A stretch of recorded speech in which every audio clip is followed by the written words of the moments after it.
Was it just me, or were there an awful lot of Bruins fans at the Ponza last night? Yeah, we'll talk about that embarrassing loss on this episode of Locked On Anaheim Ducks. You're Locked On Ducks, your daily podcast on the Anaheim Ducks, part of the Locked On Podcast Network, your team every day.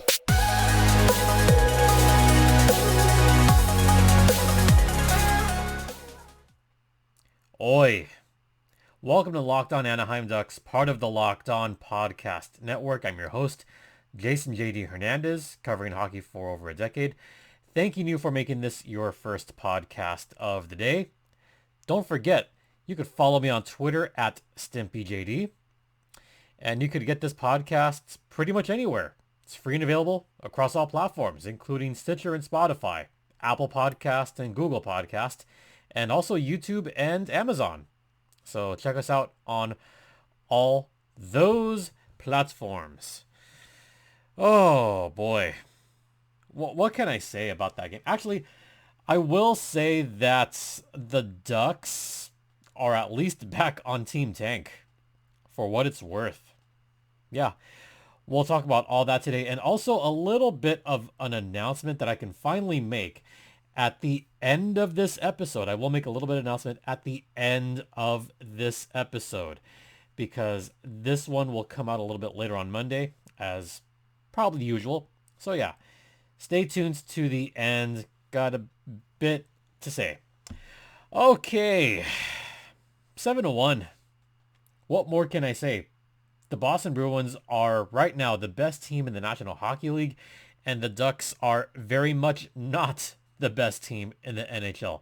In fact, they're probably dead last, if not for the Blackhawks. They're dead last in a slew of categories, including goal differential. Yeah, that's still bad. In terms of regulation wins, ugh, it's bad. It's really bad. Also, we're at the halfway point. I will have a special episode tomorrow regarding that, but just to talk about this game in particular, the Ducks were up to their old tricks once again. Stop me if you've heard this one before. The Ducks allowed 40 plus shots on goal. The Ducks allowed 40 plus shots on goal. The Ducks allowed 40 plus shots on goal. If I say it enough times, it's going to keep happening. If I say it enough times, maybe it'll become regular for the Ducks to allow 40 plus shots on goal, because guess what? They allowed 40 plus shots on goal again. This has happened more than half the games this season. The Ducks far and away lead the NHL in shots allowed per game. They allowed 42 shots.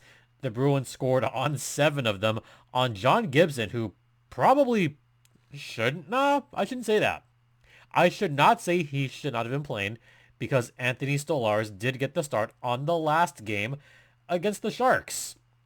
Now, I know I haven't really talked about that game, but that game seems like so long ago that I really got to talk about this game against Boston. It was just horrible. I mean, where do I begin with this one? Benoit, horrible defensively, especially in the first period, those first 2 goals. The Pasta goal, the first one, Benoit and Klingberg somehow blocking Gibby's view. Not Gibby's fault. Then the David Krejci goal from the Pasta assist. Another bad play by Benoit. What was Benoit doing during those first defensive assignments? It wasn't defending. What was Klingberg doing? He wasn't defending either. What was Strome doing? Not a whole lot there. Also in that first period, Trevor Zegras did get credited with a goal. He could have been credited with 2 goals if not for the net coming off of its moorings in the first period. Little bit of a lucky break, just a slight lucky break for Jeremy Swayman of the Boston Bruins, who has looked spectacular in net. Yeah, he got lucky because Zegras did put that one away, but the net was already off, so no goal for Trevor Zegras.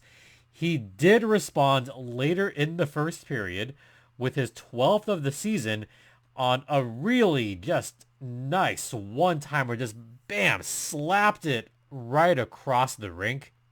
That shot looked like it went about 80-something miles an hour. I know the Fox tracks. It's not really called Fox tracks because A, it's not Fox. B, we're not back in the 90s. And C, the puck isn't glowing red like it used to, but it was kind of the Fox tracks, I guess. If they were tracking miles per hour, Zegras' shot was at least 80 miles an hour. It was a fast one. But after that goal, he decided he wasn't done yet. He was going to chirp a little bit. First, he chirped at the ref, saying, that one counted, right? Because Zegras was still a little bit ticked off that that first one did not count. So he made sure that one counted. Then he began chirping at the ref, Brad Marchand. Look, Z, I get it. You want to chirp. But don't do it against the best team in the National Hockey League. Slow your roll. Just know your audience. Know who you're chirping against. You don't chirp against veterans like Marchand. He knows how to piss people off. He knows how to get under opponent's skin, and that's exactly what he did. Got under their skin. And as I mentioned at the top of the show, there were a lot of Bruins fans at the Ponda. It was very evident in the second period when David Pastrnak scored his second and third goals of the game, his 31st and 32nd of the season. That last one came on a little bit of a bad turnover. The second one came on a power play goal because, of course, and stop me if you've heard this before, the Ducks allowed a power play goal. Again. Yeah, it's kind of a pattern by now, isn't it? Yeah, quite a pattern. That hat-trick goal, though. Hats went on the ice. Yeah. There were a lot of hats that went out on the ice, and it sounded like a Boston Bruins home game. Well, we're at TD Garden West all of a sudden? Because that's exactly what it sounded like. It sounded like TD Garden West, the way it was. Third period, just more of the same. Marchand scored. Then, get this, former Anaheim Duck, Hampus Lindholm, he scored. And then Charlie Coyle to just even things up on kind of a little sneaky goal just past the skate of John Gibson. The Lindholm goal, that one came off of a bad angle, almost an impossible angle from the red line. That one looked like it went off of Gibby's mask. So, final score, 7-1. Yeah. I know Boston's that good and Anaheim is that bad, but did you have to score 7 goals, Boston? Really? Oh, I'm just tired. I mean, I am tired right now, but I'm also just tired of these losses. I mean, yes, there's one thing to tank, but these kind of games are just embarrassing to watch. They really are. All right, we're going to head into the first intermission, and I'm going to try to do this in one fell swoop. So we'll get to more of this game after the first intermission. Stay locked in. But first, let's talk about Athletic Greens. Now, I try to get a good start in the morning because, I don't have time for breakfast sometimes. And I wanted better gut health. I wanted more energy to start my day. I wanted an optimized immune system. And I really hate taking pills and vitamins. So I wanted a supplement that actually tastes pretty good and see what the hype was about. So I tried Athletic Greens, and you know what? It's pretty good. I like it. So what is AG1? Well, it's 1 scoop of AG1 that goes in your water, and you're absorbing 75 high-quality vitamins, minerals, whole food-sourced superfoods, probiotics, and adaptogens to help start your day right. And it is recommended by professional athletes and trusted by leading health experts like Tim Ferriss and Michael Gervais. And Athletic Greens has over 7,000 5-star reviews. So if you want to try it for yourself, it is that easy. Reclaim your health and arm your immune system with convenient daily nutrition. It's just 1 scoop in a cup of water every day. That's it. No need for a million different pills and supplements to look out for your health. And to make it easy, Athletic Greens is going to give you a free 1-year supply of immune-supporting vitamin D and 5 free travel packs with your first purchase. All you've got to do is visit athleticgreens.com/NHL Network. Again, that is athleticgreens.com/NHL Network to take ownership over your health and pick up the ultimate daily nutritional insurance. Welcome back to Locked On Anaheim Ducks, part of the Locked On Podcast Network. It's daylight. It's raining outside. Hey, it's going to rain the next few days, so watch out, SoCal. It's going to be coming down pretty hard. Once again, I'm your host, Jason J.D. Hernandez, and let's talk a little bit more about what happened at the pond last night. And I want to talk about that because I happen to have a couple friends that were at the pond, but I couldn't go because of reasons, which I'll reveal momentarily. But they just, first thing they said, dude, there's a ton of Bruins fans here. And I just kind of shook my head at that text going, yeah, I'm not surprised. Boston has always had a rabid fan base. That's what I'll call it, a rabid fan base. And they tend to get a little bit rowdy and rambunctious. I know this because I have a plethora of friends that are Boston Bruins fans, not just across the country, not just colleagues, but I actually do have friends that, one of them I've gone to a game with. Her name's Kelly, shout out. We checked out a Bruins game together, and man, she's rabid. She's such a Bruins fan. Like, he has Bruins everything almost. It's insane.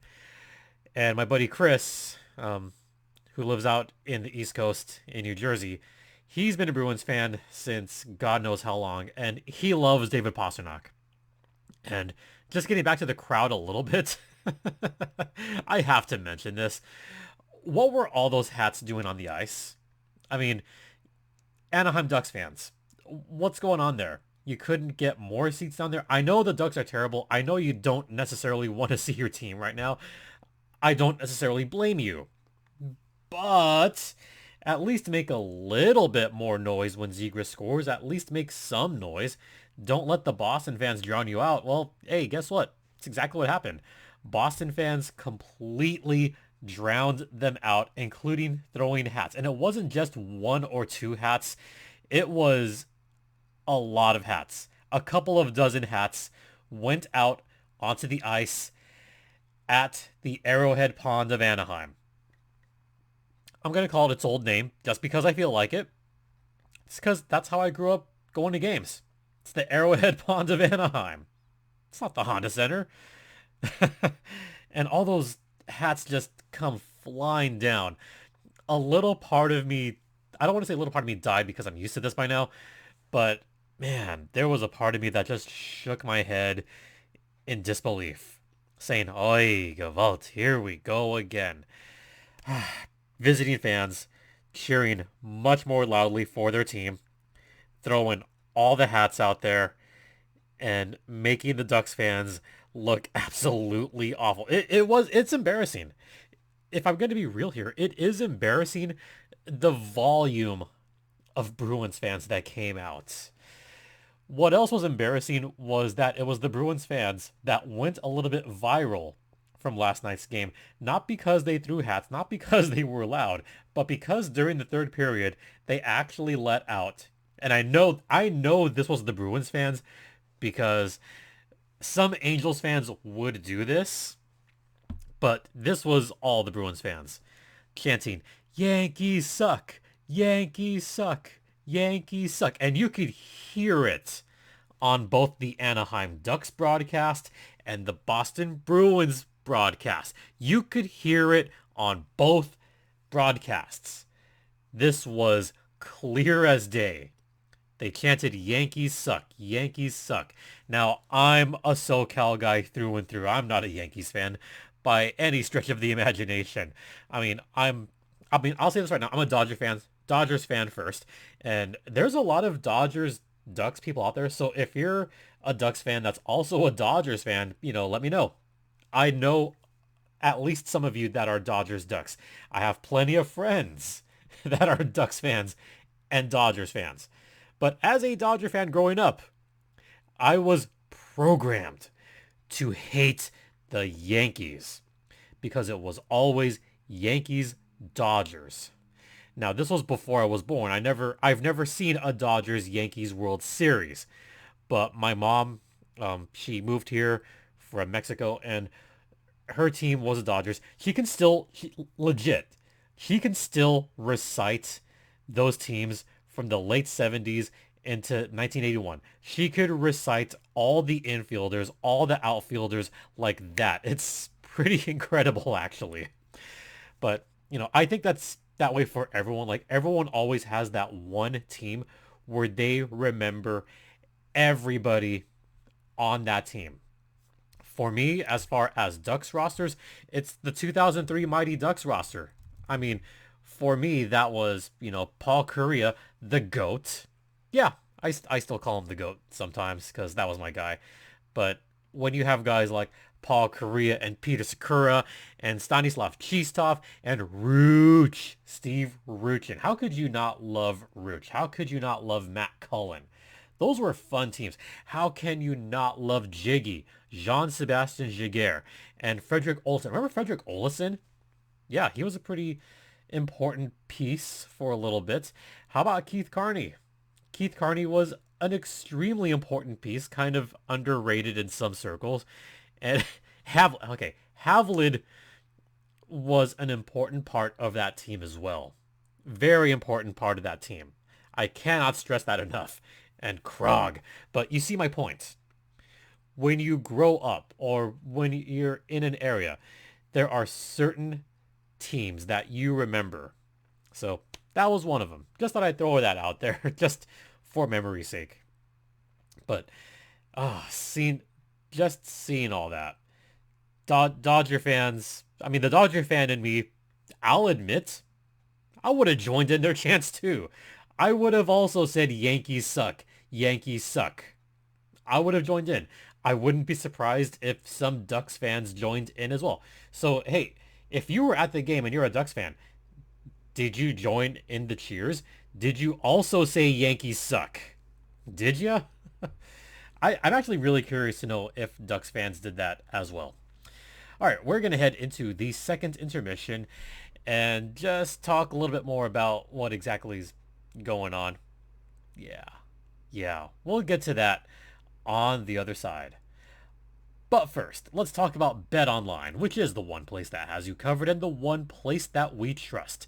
BetOnline has you covered this season with more props, odds, and lines than ever before. And hey, the college football season's coming to an end. Who's going to win, TCU or Georgia?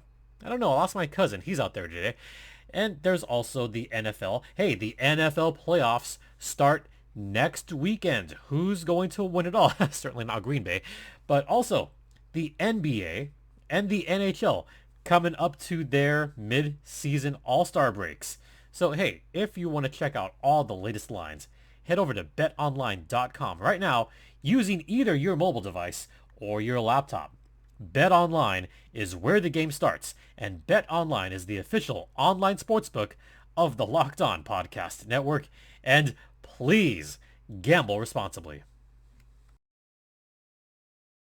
You're locked in with Jason JD Hernandez, and we got a little bit to talk about. I've got some personal news that I've got to share in a couple of minutes. But first, just to put a little bow on last night's game, the Ducks didn't score on the power play again. They allowed a power play goal again. Same old, same old. And believe it or not, the Ducks are not the worst PK team in the league right now. They're 30th. Only two teams are worse than the Ducks on the penalty kill as of this recording. The Seattle Kraken and worst, the Vancouver Canucks. Now, why aren't those teams in the bottom of the standings? Well, the Canucks are kind of in that weird, 10th worst, 11th worst spot. You don't want to be there. But their power play is pretty good. So, Seattle, what's up with them? Well, they've got a good power play. That's part of it. Another part of it is they've got good goaltending. Yeah, the Seattle Kraken, actually, the Seattle Kraken organization right now has great goaltending all around. And this is up and down the entire, organization. Starting at the top. Okay. If you had told me that the Seattle Kraken would be among the best teams as far as goaltending, as far as defense, I would have said, you got to be joking, right? Yeah, no. I mean, Boston is by far, the best team when it comes to goaltending and defense. It's not even close. But Seattle, I mean, they're like in the top 15. I think they're in the upper half as far as goaltending is concerned. And when you look at their roster, you think, really? Not so sure. I mean, yeah, they've got some good talent. They got a Calder favorite in Matty Beniers. Matty Beniers has been very good this season and a deserved all-star spot, by the way. I like Matty Beniers a lot. But man, their goaltending, it's just weird to me. If you had told me before the season that Philip Grubauer would be decent, I'd be like, yeah, sure, that makes sense. But, oh, here's the big one. If you had told me that Martin Jones, Martin Jones, you gotta be joking me. If you told me that Martin Jones would have an 18-5-3 record right now, I would have said you're full of crap. I mean, I'm sorry to say that to all the Kraken fans out there, but Martin Jones is 33 years old. I honestly thought he was past his prime. When I saw that Marty was going to the Canucks, I thought, okay, he'll be a good piece. He might be a number one, and he could get them a few wins here and there. But that's what I thought. I didn't expect an 18-5-3 record right now. I really didn't. Part of it is the offense is helping him, but you know, he's made the stops when he's had to. That's probably the best way to put it. It's not that he's been spectacular. He hasn't exactly been spectacular, but he's made the stops when he's had to. Yeah, that's the best way to describe the Kraken right now.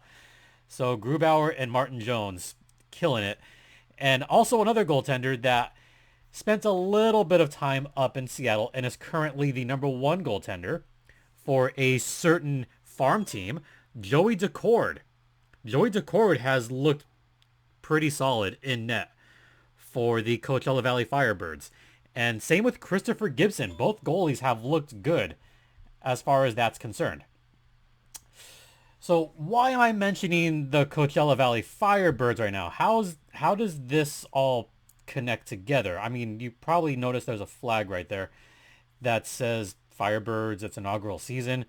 Well, this is the personal announcement that I'll be posting more on Twitter today and tomorrow. But for this season, well, I guess permanently now, I am now the voice of the Valley. As one person already said, that's right. I will be the public address announcer for the Coachella Valley Firebirds. That's right. Oh man, it's a huge personal accomplishment to join the, I guess, group of amazing folks that are AHL public address announcers right now. And there are some great ones out there. I mean, I got to start locally. Jeff Pope with the Ontario Reign. He's been with the Reign since 2008. I've watched him for years do public address. So I've learned the ropes. I know how it's done. And I've been doing public address for now 6 years. So it has been a while since I started doing public address. And thinking about all the other great PA announcers. I mean, okay, Callan McClurg, who is the voice of the San Diego Gulls. Super friendly person. Callan is one of the nicest people out there, and he has come to Ontario for soccer games, for the San Diego Sockers versus Ontario. Wow. Versus the Empire Strikers. Now the Empire Strikers, then the Ontario Fury. And I did a few of those games. I did public address for the bubble games for Arena Soccer and have done it for the Empire Strikers. So been a while doing that. College football, junior reign, etc., etc. So, you know, it's been a long road, but I'm very proud to be a part of that organization. I mean, I'm still going to be doing the show, obviously, just going to be a little bit of I guess, schedule, like, you know, it'll be a little bit of madness. especially that drive. But, I will vow to try to give the best coverage that I still can. I still will be going, checking out some goals games. I'll still be doing some contributing for Defend the Nest. I plan on having a guest for Goals Thursday. Actually, I'm going to try to bring back John Broadbent for Goals Thursday this week because we've got a lot to talk about. And there's the trade deadline. That's tomorrow for juniors. So there's going to be a lot to get to. But just going back to the personal news, I'm proud. I'm very happy to be part of that. And it's a step up. It's been kind of a dream of mine to do public address on a professional level for a while. And to have this opportunity, I could not pass that up. So yeah, that's the big news is I will be amongst the AHL announcers, joining Jeff Pope, Callum McClurg, Amelia Schimmel, who's the public address for the Barracuda. Really awesome as well. It's going to be great joining a group of 31 other individuals doing PA for the AHL. I'm honored. I'm humbled. I'm excited. I'm excited to start with a new team and build a new culture with the Firebirds. So yeah, I'm just excited. All right, that's going to do it for this particular episode. Once again, thanks for sticking with me. Tomorrow, Tuesday, I'm going to do what I do every season, mid-season report cards. The Ducks have played 41 games. I've got some grades. I actually did sit down a little bit and gave some grades already. I'm going to do that tonight. And yeah, mid-season report cards. I'm going to tell you right now, it's pretty ugly. It's not going to be nearly as good as last season's report cards. So far, I have not given any A's yet. Sorry, just keeping it honest. All right. Don't forget this podcast is free and available across all platforms, including Stitcher, Spotify, Apple Podcasts, Google Podcasts, etc. You could follow me on Twitter. Bam. No, right there. There we go. At StimpyJD. There we go. At StimpyJD is my personal Twitter. The show's Twitter is at LO_Ducks. My phone is blowing up right now. You could email me at lockedonanaheimducks@gmail.com. Once again, thank you all for your continued support. And thank you all for those of you that have congratulated me, that are proud of me. You guys are all awesome. I love you all. Just thank you so much. For Locked On Anaheim Ducks, I'm Jason J.D. Hernandez saying have a great rest of the day. Please continue to be safe out there. Please be safe out there. The weather's really rough out there. And please be careful driving out there. Please be kind to one another. And Ducks, fly together.